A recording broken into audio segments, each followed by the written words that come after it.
Unit and measurement topic का आज तीसरा वीडियो है। फर्स्ट दो वीडियो में हमने फिजिकल क्वांटिटी और फिजिकल क्वांटिटी का डायमेंशन फाइंड किया है। ठीक है, अगर आपको डाउट है देन वो वाला वीडियो आप लोग जाकर देख सकते हैं।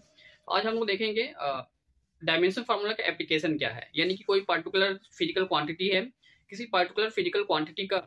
लास्ट वीडियो में तो हमने क्या देखा था, लास्ट वीडियो में हमने किसी फिजिकल क्वांटिटी का डायमेंशन फाइंड किया था। ठीक है, लेकिन आज की वीडियो में हम लोग देखेंगे कोई पर्टिकुलर फिजिकल क्वांटिटी है, इसका दूसरे क्वांटिटी के टर्म में कैसे डायमेंशन फार्मूला बनाएंगे।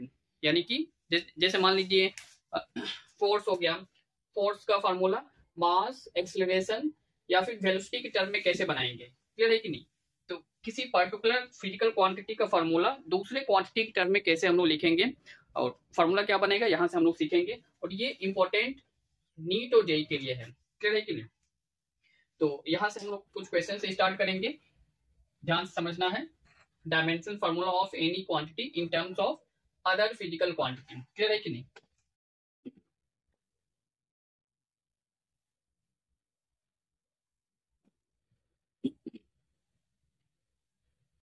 तो इसमें बहुत सारे क्वेश्चन सॉल्व करेंगे, हम लोग प्रैक्टिस करेंगे, जिससे आपको कंफर्म हो जाएगा कि किसी भी फिजिकल क्वांटिटी का डायमेंशन हम लोग कैसे फॉर्म करेंगे। क्लियर है कि नहीं। ध्यान दीजिएगा, यहाँ पे ध्यान से समझना है। Question number 1, question number 1, taking velocity, time and force as the fundamental quantity, as the fundamental quantities. Find the dimensions of mass. ठीक है, एक क्वेश्चन हमारे सामने है ये। क्लियर है कि नहीं, ध्यान समझना यहाँ पे। तो हमने जनरली डायमेंशन बेसिक डायमेंशन क्या देखा है, mass, length, time, current, kelvin, temperature का डायमेंशन। क्लियर है कि नहीं, वो सब हमने बेसिक डायमेंशन। लेकिन यहाँ पे पूछा गया है, अगर मान लेते हैं वेलोसिटी, टाइम और फोर्स ये तीनों फंडामेंटल क्वांटिटी है, देन मास का डायमेंशन क्या होगा। क्लियर है कि नहीं, यानी कि मास का फार्मूला वेलोसिटी, टाइम और फोर्स के टर्म में हमें फाइंड करना है। क्लियर हो रहा है। ध्यान दीजिएगा, एक क्वेश्चन ध्यान दीजिए, और इसके जैसा जितने भी प्रॉब्लम इसके आगे सॉल्व करेंगे सब एक जैसा है। क्लियर है कि नहीं, ध्यान दीजिएगा।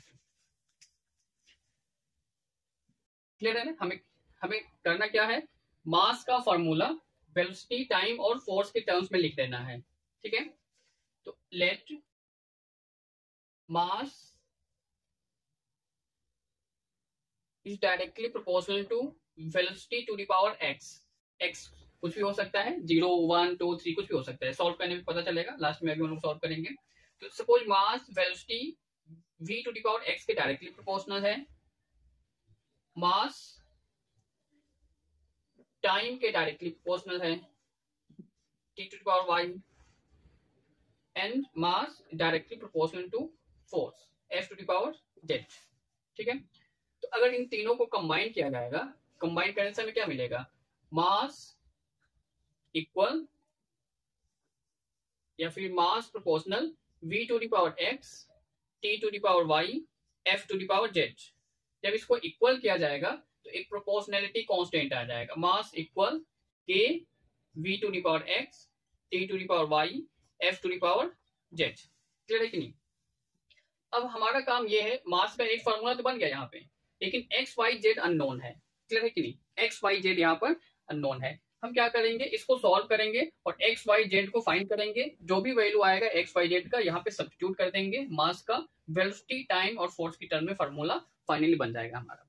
क्लियर है कि नहीं, ध्यान देना है कैसे x y z, यहाँ पे मेन प्रॉब्लम यही है, x y z को कैसे फाइंड करना है। क्लियर है, मेक्स डाउट होता है यहाँ पे, ध्यान दीजिए। तो dimension of mass equal, k constant है, कांस्टेंट का डायमेंशन नहीं होता है। ठीक है, तो k को हटा देंगे हम लोग। Dimension of v to the power x, dimension of t to the power y, dimension of f to the power z। Clear है कि नहीं, ध्यान देना है। तो मास का डायमेंशन क्या हो जाएगा, मास का dimension m to the power 1 यहाँ पे लिखा नहीं जाएगा, L0 t to the power 0। ठीक है, इक्वल, और v वेलोसिटी हो गया, वेलोसिटी का dimension L t to the power -1। अगर अभी भी डाउट है आपको डायमेंशन फॉर्मूला कैसे फाइंड करना है, देन प्रीवियस वीडियो जाके देखिए, वहां पे बहुत अच्छे से समझाया हूँ, डिटेल में समझाया हूँ। क्लियर है कि नहीं? क्योंकि यहाँ पे हम लोग अगेन फिजिकल क्वांटिटी का डायमेंशन फॉर्मूला नहीं बनाएंगे। जैसे यहाँ पे वेलोसिटी का डायमेंशन फॉर्मूला ये, टाइम का ये, फोर्स का डायरेक्टली लिखेंगे हम लोग। क्लियर है? अगर फिर भी डाउट है प्रीवियस वीडियो आप लोग जाके देख सकते हैं। Time T to the power Y, force का डायमेंशन क्या होगा? M L T to the power -2 to the power Z. ठीक है, इक्वल, अगर इसको सॉल्व किया जाएगा तो L T to the power -1 to the power X, इसका मतलब क्या हो गया? एल का भी पावर एक्स होगा और टी टू दी पावर -1 का भी पावर एक्स होगा। तो L to the power X और टी टू दी पावर -1, फिर से पावर एक और एक्स है, -1 इंटू एक्स माइनस एक्स। ठीक है, T to the power Y, इसको सॉल्व करेंगे, इन तीनों का पावर जेड है, M to the power Z, L to the power Z, T to the power -2, again एक और पावर जेड है, तो -2 इंटू जेड -2 जेड। क्लियर है कि नहीं? ठीक है, और इस साइड में dimension M L 0 T 0। On comparing both side, on comparing both side. ठीक है, यहाँ पे इक्वल के दोनों साइड डायमेंशन आ गया, यानी कि इक्वल के दोनों साइड डायमेंशनली करेक्ट है। इस साइड में जो मास का डायमेंशन है उतना ही मास का डायमेंशन इधर में होगा। एल का जो डायमेंशन है उतना ही डायमेंशन अदर साइड में होगा। टी का जो डायमेंशन है सेम डायमेंशन दूसरे साइड में होगा। अच्छा, यहाँ पे एक चीज और काम करते हैं, एम को पहले लिख रहा हूं मैं, M to the power Z. ठीक है, और एल कहाँ है? L to the power x, L to the power Z. इन दोनों एल को एक साथ किया जाएगा, पावर प्लस हो जाएगा, तो L X plus Z. T, T कहाँ पे? T to the power -x, T to the power y, T to the power -2 Z. Then इन तीनों पावर को प्लस कर देना है, तो T to the power -x plus y, -x plus y -2 Z, -2 Z. ठीक है, तो दोनों साइड कंपेयर करेंगे। यहाँ पे जितना मास का डायमेंशन है इक्वल के दूसरे साइड उतना ही मास का डायमेंशन होगा। क्लियर है कि नहीं? ठीक है, जैसे यहाँ पे मास का डायमेंशन कितना है? 1 है, तो इक्वल के दूसरे साइड भी मास का डायमेंशन 1 ही होगा। तो कंपेयर करेंगे तो यहाँ पे 1 है और यहाँ पे जेड है, इसका मतलब क्या हो गया? Z equal 1। ठीक है, इधर में एल कितना है?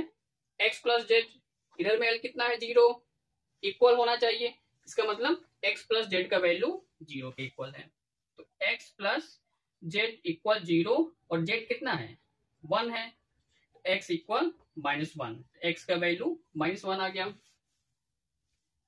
टी कितना है? -x प्लस वाई -2 जेड, तो -x plus Y -2 Z equal, T का डायमेंशन यहाँ पे 0 है, इसका वैल्यू भी 0 आ जाएगा। 0 x -1 minus plus 1 y -2 into 1, Z का वैल्यू 1 है, इक्वल 0।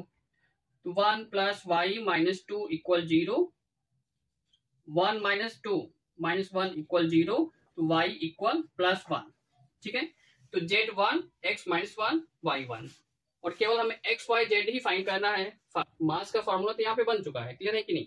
मास का फॉर्मूला यहाँ पे बन गया है, बस यहाँ पे x y z का वैल्यू सॉल्व करना है। यहाँ पे x y z हमें मिल गया। ठीक है, now m equal mass equal k v to the power x, x कितना है? -1, v to the power -1, t to the power y, y कितना है? 1, t टू दी पावर 1, यहाँ पे 1 लिखने की जरूरत नहीं है।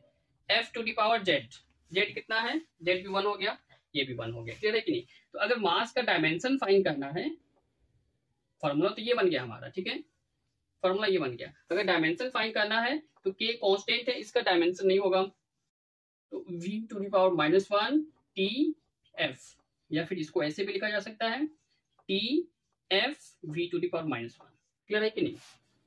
तो यहाँ पे जो भी कैलकुलेशन करना है एक्स वाई जेड को फाइंड करने के लिए ही करना है। एक बार एक्स वाई जेड हमें मिल गया, then dimension formula of any quantity in the form of other quantity मिल जाएगा। ठीक है, नोट कीजिए इसको।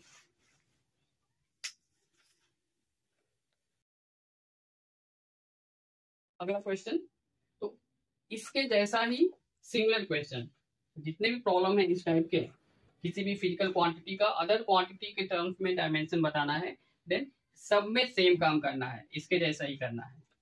ठीक है, नेक्स्ट क्वेश्चन।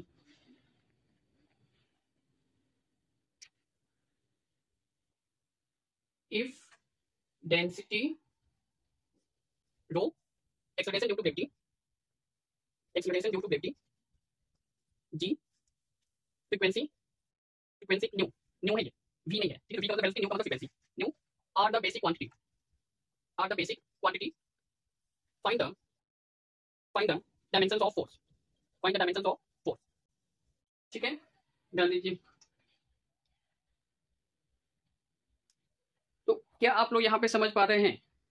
यहाँ पे जो प्रॉब्लम लिखा गया है इसके पहले जैसा ही है, सेम काम करना है, यानी कि फोर्स को डेंसिटी, एक्सीलरेशन और फ्रीक्वेंसी के टर्म्स में लिखना है और सबका पावर एक्स वाई जेड होगा और हमें एक्स वाई जेड का वैल्यू फाइंड करना है। वैल्यू मिल गया, फॉर्मूला मिल जाएगा हमें। क्लियर है कि नहीं? ठीक है, आइए देखते हैं।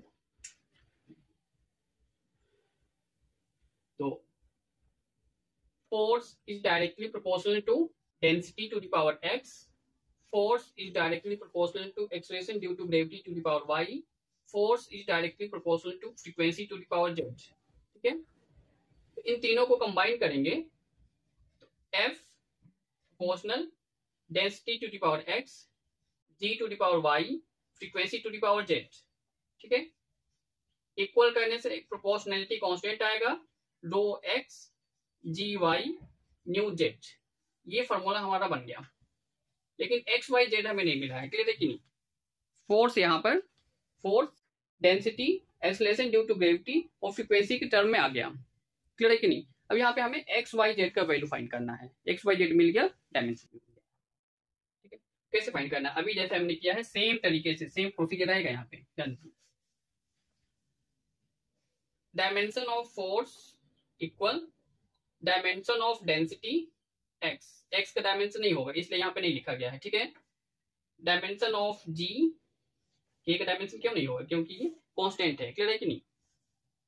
Dimension of G to the power Y, dimension of frequency to the power Z.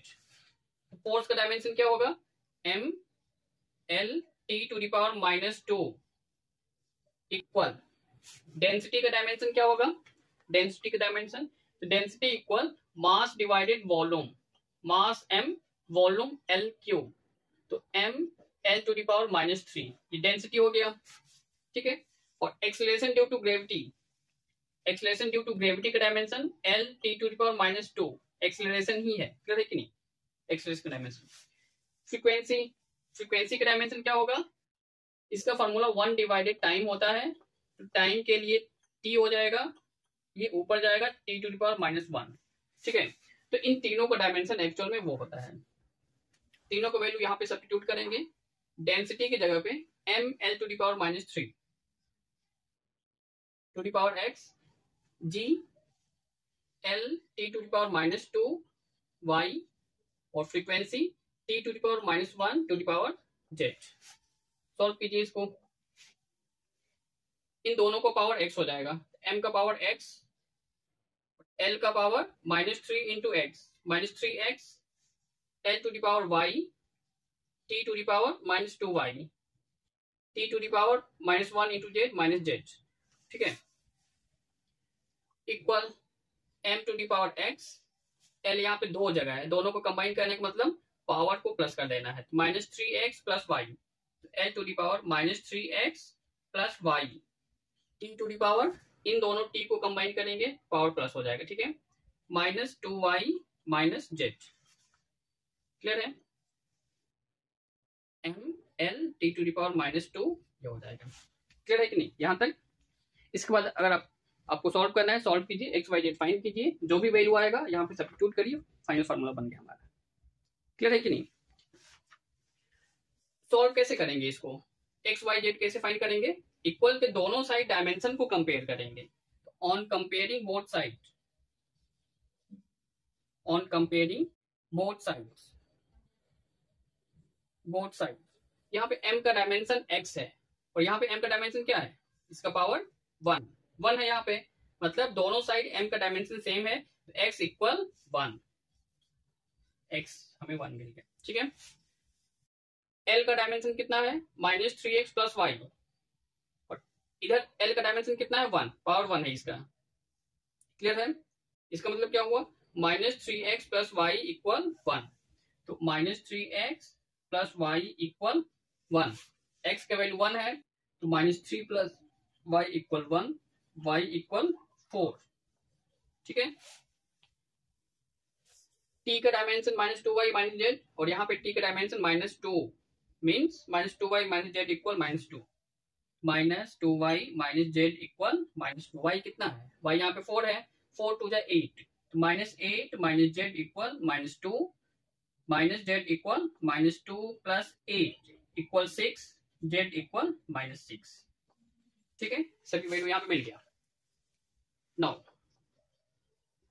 f equal k rho to the power x, x कितना है हमारे पास 1, तो यहाँ पे पावर 1 लिखने की जरूरत नहीं है। ठीक है, g to the power y, y कितना है, y 4 है, g to the power 4, nu frequency to the power z, z कितना है -6, -6, न्यू टू दी पावर -6। अगर इसका डायमेंशन बताना है, फोर्स का डायमेंशन, ये तो फॉर्मूला बन गया। ठीक है, अगर इस फोर्स का डायमेंशन फाइंड करना है तो k कांस्टेंट, डायमेंशन नहीं होगा इसका, dimension of rho g to the power 4 nu to the power -6, ये डायमेंशन हो गया। क्लियर है कि नहीं, नोट कीजिए यहाँ पे, सेम प्रोसीजर है। तो एक दो प्रॉब्लम अच्छे से समझना है, और इसके जैसा जितनी भी प्रॉब्लम अभी आगे हम लोग सॉल्व करेंगे सब एक जैसा ही होगा, बस फिजिकल क्वांटिटी अलग अलग होगा, मतलब डायमेंशन हर टाइम चेंज होता रहेगा यहाँ पे। ठीक है, नोट कीजिए।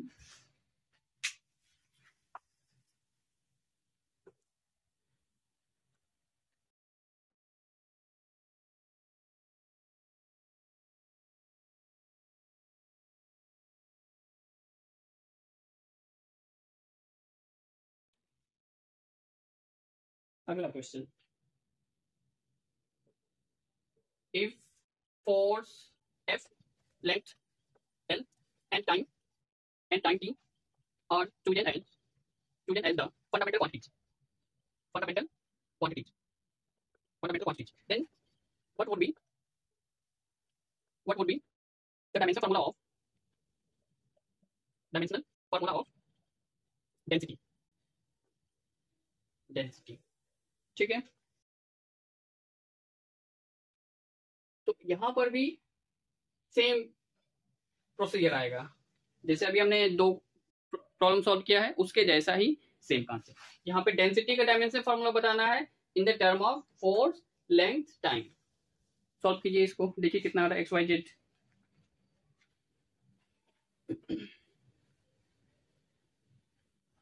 सेम प्रोसीजर होगा यहाँ पे।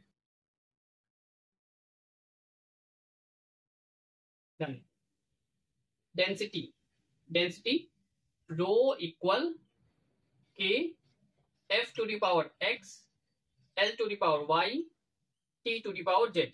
डायरेक्ट यहाँ पे कर दिया हूँ, क्लियर है कि नहीं।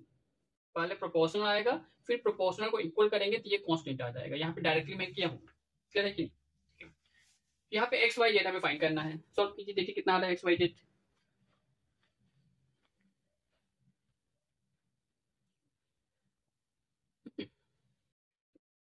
Dimension of density equal dimension of F to the power X, dimension of L to the power Y, dimension of Z to the power, dimension of T, Z नहीं, T to the power Z. ठीक है, तो density का dimension क्या होगा, इन सबका dimension आपको पता होना चाहिए, क्लियर है कि नहीं। सबका डायमेंशन आपको पता होना चाहिए। तो डेंसिटी का डायमेंशन क्या होगा, density mass divided volume, M divided L cube, m l to the power -3।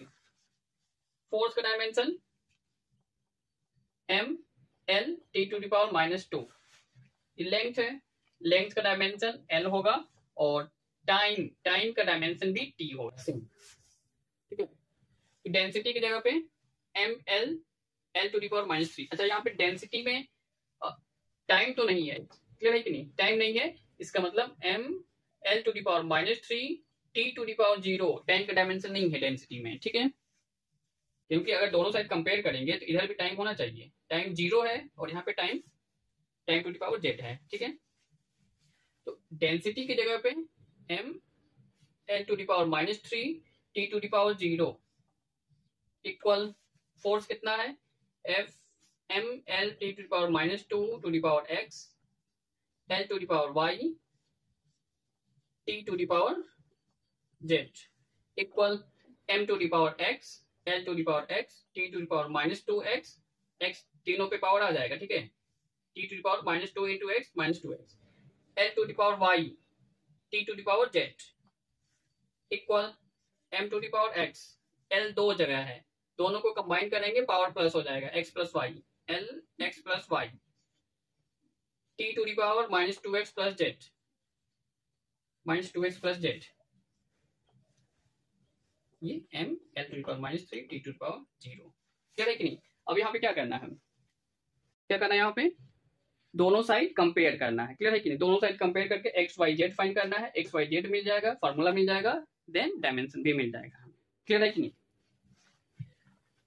On comparing both side equal के दोनों साइड डायमेंशन सेम होगा, मास का डायमेंशन, लेंथ, टाइम, सबका डायमेंशन सेम होगा। तो यहाँ पे मास का डायमेंशन कितना दिख रहा है, एक्स, दूसरे साइड में मास का डायमेंशन 1, मतलब x equal 1, x equal 1, l का डायमेंशन x प्लस वाई, यहाँ पर l का dimension -3, x plus y equal -3, 1 x 1 है, plus y equal -3, y equal -3 -1 equal -4, y -4 मिल गया, ठीक है। t का डायमेंशन -2x प्लस z, यहाँ पे t का डायमेंशन 0, तो -2x प्लस जेड इक्वल 0 और x कितना है, x1, 2 into 1 2, -2 plus Z equal 0, Z equal 2, ठीक है। एक्स वाई जेड हमें मिल गया। इसके बाद क्या करना है, इसके बाद एक्स वाई जेड का वैल्यू यहाँ पे सब्स्टिट्यूट करना है, ठीक है। Rho equal k f to the power x, x का वैल्यू कितना है 1, 1 यहाँ पे लिखने की जरूरत नहीं है, पावर ऑलरेडी 1 है। l to the power y, y कितना है -4, t to the power z, z कितना है 2। अगर इसका डायमेंशन फाइंड करना है, dimension of density equal dimension of f l to the power -4 t to the power 2, ये बन गया। के कांस्टेंट है, इसका कोई डायमेंशन नहीं होगा, ठीक है, नोट कीजिए इसको।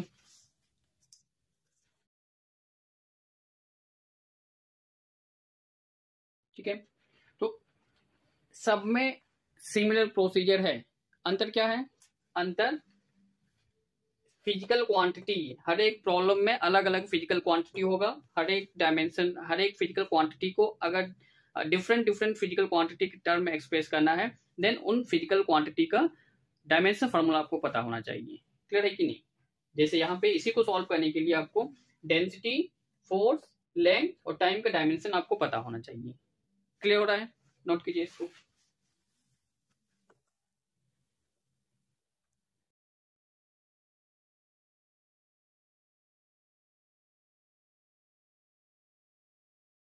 Next, if the velocity of light c, acceleration due to gravity g, and atmospheric pressure p are the fundamental quantities, find the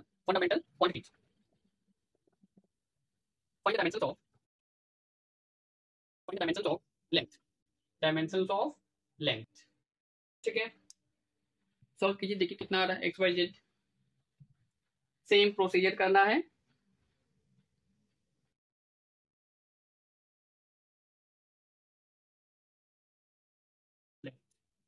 L equal a velocity of light c to the power x, acceleration due to gravity g to the power y, atmospheric pressure p to the power z, ठीक है। Again same procedure, x Y z find करना है, इसका value substitute करना है, dimension formula मिल जाएगा हमें, ठीक है। तो एल का डायमेंशन क्या होगा, लेंथ का डायमेंशन तो एल होता है, और सी, सी यानी कि स्पीड है, स्पीड का dimension L T to the power -1, G acceleration due to gravity, इसका dimension L T to the power -2, pressure, pressure का डायमेंशन क्या होगा, फोर्स डिवाइडेड एरिया, फोर्स का dimension M L T to the power -2, area L into L, L L cut हो गया, M L ऊपर जाने से L to the power -1 T to the power -2, clear है कि नहीं, ठीक है। तो यहाँ पे केवल लेंथ है, ठीक है, यानी कि मास का डायमेंशन 0 है और टी का डायमेंशन 0 है, ठीक है। सी, सी कितना है, l T to the power -1 to the power x, g l T to the power -2 to the power y, pressure m l to the power -1 T to the power -2 to the power Z, ठीक है, equal, दोनों का power x है, L to the power x T to the power -x, यहाँ पर भी दोनों का पावर y है, L to the power y T to the power -2y, यहाँ पर तीनों का पावर z है, m to the power z l to the power -z t to the power -2 into z -2z, ठीक है। m कहाँ है, m यहाँ पे m to the power z, l, l यहाँ पे 3 जगह है, तीनों को कंबाइन करने का मतलब तीनों के पावर को प्लस कर देना है, तो x plus y plus -z यानी कि x plus y plus -z यानी कि -z, ठीक है। t to the power -x -2y -2z, तो -x -2y -2z, और इधर में m0 l t to the power 0, clear है। इसके बाद क्या करना है, इसके बाद सेम काम, दोनों साइड कंपेयर करना है, एक्स वाई जेड मिल जाएगा, एक्स वाई जेड जैसे ही मिला फॉर्मूला में वैल्यू पुट करेंगे, एक्स वाई जेड का वैल्यू पुट करेंगे, फॉर्मूला मिल जाएगा, फॉर्मूला मिल जाएगा मतलब डायमेंशन फॉर्मूला भी मिल जाएगा, क्लियर है कि नहीं। On comparing both sides, on comparing both sides, तो मास का डायमेंशन जेड और यहाँ पे मास का डायमेंशन 0 मतलब z इक्वल 0, ठीक है।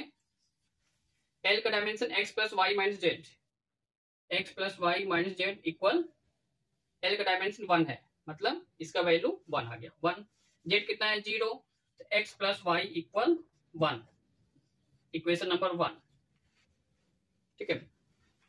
t का dimension -x -2y -2z, -x -2y -2z equal, time का डायमेंशन यहाँ पे 0 आ गया, 0, ठीक है। z कितना है, z 0 है, 0 रखेंगे, -x -2y equal 0, minus common लेना है, x plus 2y equal 0, equation number 2, ठीक है। ऑन सॉल्विंग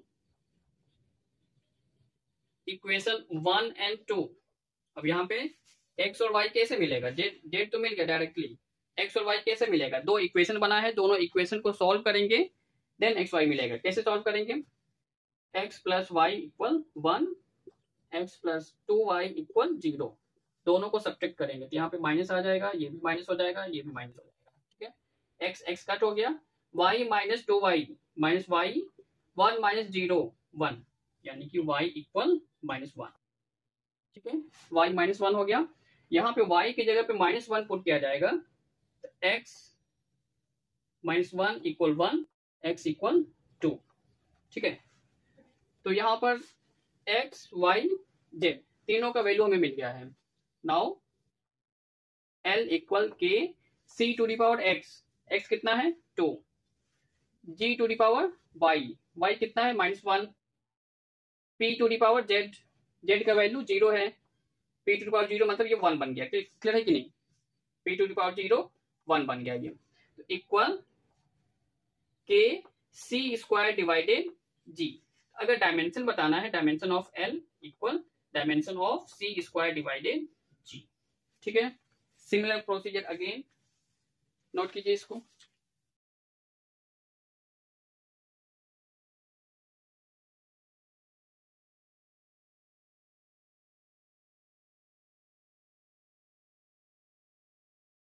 क्लियर हो रहा है, सब में एक काम करना है, सेम ही काम करना है, सेम ही प्रोसीजर। अगला question, if the velocity of light c, gravitational constant g, and Planck's constant h are chosen as fundamental quantity. Fundamental quantity. Fundamental quantity. Then the dimension of mass. The dimension of mass in new system. In new system. ठीक है, क्या यहाँ पर भी same problem आ गया, एक ही जैसा हो गया. मास का dimension again c, capital letter g, Planck's constant h, इन तीनों के टर्म में बताना है. सॉल्व कीजिए इसको.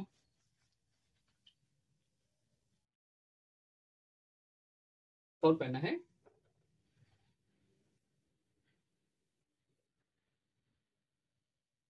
मास equal k, velocity of light c to the power x, gravitational constant g to the power y, Planck's constant h to the power z. ठीक है, तो अगेन यहाँ पे सेम प्रोसीजर, लेकिन अंतर क्या है, यहाँ पे ग्रेविटेशनल कांस्टेंट g का डायमेंशन नहीं पता, h का डायमेंशन नहीं पता.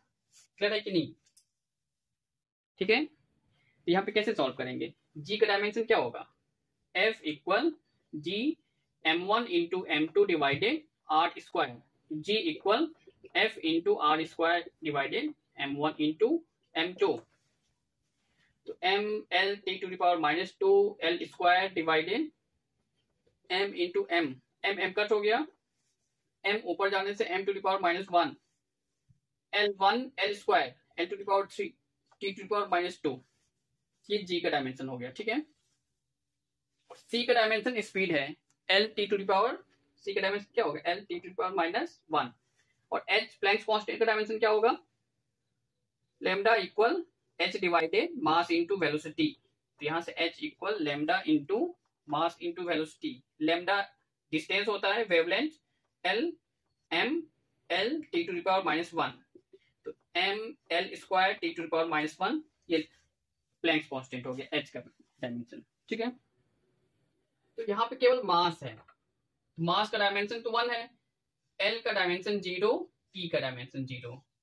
ठीक है, equal c l t to the power minus 1 to the power x, gravitational constant m to the power minus 1 l to the power 3 t to the power minus 2 to the power y, h Planck's constant m l to the l square t to the power minus 1.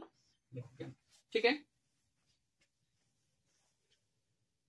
l to the power x t to the power minus x, दोनों का power होगा यहाँ पे, m to the power minus 1 into y minus y, l to the power 3y t to the power minus 2y. इसका power z होगा. ठीक है ना, m to the power z, l to the power 2z, t to the power minus z. Clear है कि नहीं? ठीक है, अब इसको रफ कर दे रहा हूं मैं, ये वाला इसका काम है. ठीक है, m दो जगह है, दोनों को कंबाइन करेंगे पावर प्लस हो जाएगा, m to the power minus Y plus z, minus Y plus z, l to the power x plus 3y plus 2z, x plus 3y plus 2z, t to the power minus x minus 2y minus z, minus 2y minus z. ठीक है, L0 T0. Solve कीजिए इसको, x y z कितना आता है, compare करना होगा दोनों side. On comparing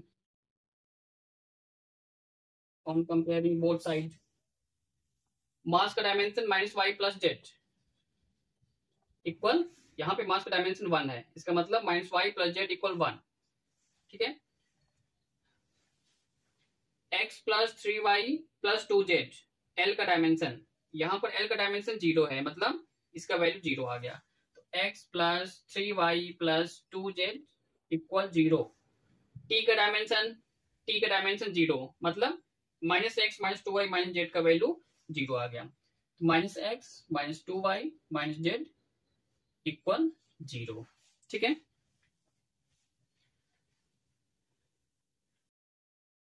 suppose equation 1, equation 2, equation 3, अगर इन दोनों इक्वेशन को प्लस करेंगे, ठीक है, इन दोनों इक्वेशन को प्लस करेंगे तो यहाँ पे x है और यहाँ पे माइनस x है, x माइनस x कट हो जाएगा, प्लस 3y माइनस 2y, केवल y यहाँ पे बचेगा, plus 2z minus z, plus z equal 0। ये इक्वेशन नंबर 4 हो गया। क्लियर है कि नहीं? इक्वेशन 1, इक्वेशन 4, इक्वेशन 1 कितना है, minus Y plus z, equation 4 y plus z, तो 1 और 4 को कंसीडर करने से क्या मिलेगा हमें, minus Y plus Z equal 1, y plus Z equal 0। Again इन दोनों को प्लस कर देना है, तो वाई वाई कट हो गया, 2z equal 1, z equal 1/2, z का वैल्यू हमें मिल गया। ठीक है, तो z 1/2 इक्वेशन 1 में पुट करने से क्या मिलेगा, minus Y plus 1/2 equal 1, minus y equal 1 minus 1/2 equal 1/2, y equal minus 1/2। ठीक है, वाई के वैल्यू माइनस 1/2 मिल गया।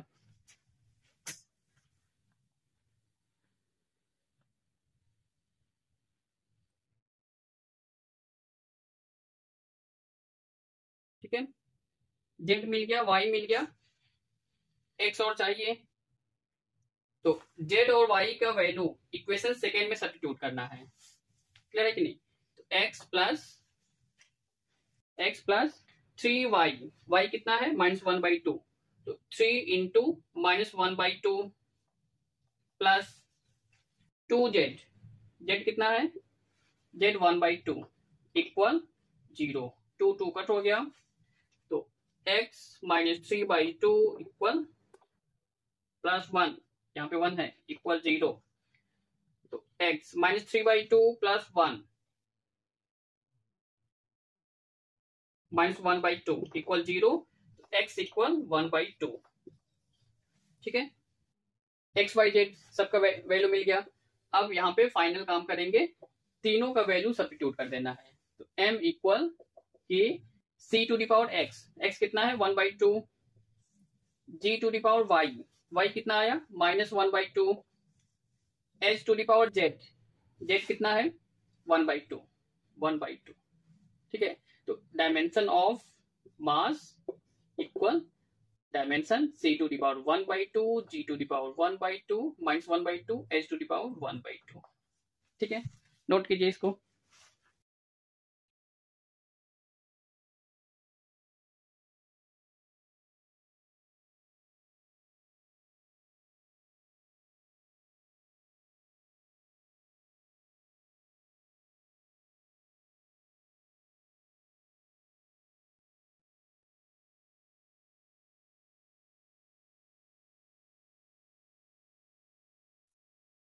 एक और क्वेश्चन एनसीईआरटी में आइए, consider a simple pendulum having a Bob attached to a string that oscillates under the action of the force of gravity, full stop. The period of oscillation of simple pendulum depends on Roman 1 mass m of the bob, Roman 2 length L of the pendulum, Roman 3 acceleration due to gravity g. Derive the expression for its time period. Okay, question है ये, NCERT का question है ये, unit measurement का। Clear है, ध्यान दीजिएगा। तो यहाँ पे क्या पूछा गया है, यहाँ पर भी सेम काम करना है, सेम प्रोसीजर करना है। एक सिंपल पेंडुलम है, सिंपल पेंडुलम, सपोज डायग्राम ऐसे,